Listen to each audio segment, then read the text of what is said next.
kereta ni smart lane ni. Boleh je kereta nak guna lorong ni, lorong tepi ni. Tapi mungkin sebab tak ramai pakai, jadi orang tak berani pakai. Ada kereta sendiri pakai. Smart lane ni dia untuk yang tak buat laju ya. Tapi dia mengganggu sikit lah motor, gerakan motor. Ada pula motor yang dia tak boleh potong. Boleh je masuk. Kena horn. Jadi dia merasa dia salah lah. Tapi boleh lalu lah lorong ni.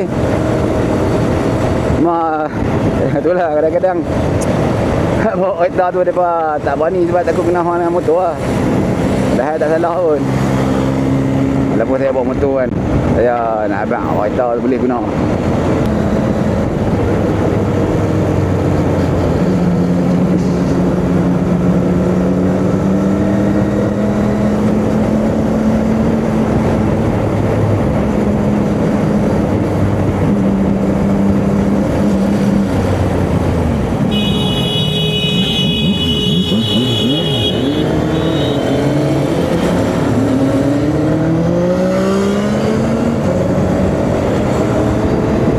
Mana?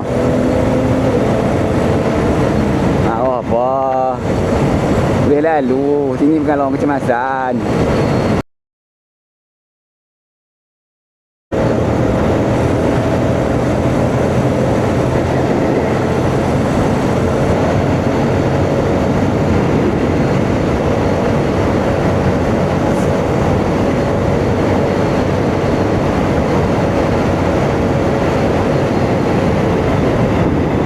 Daripada anda ni mungkin hak mai daripada smart lane tadi.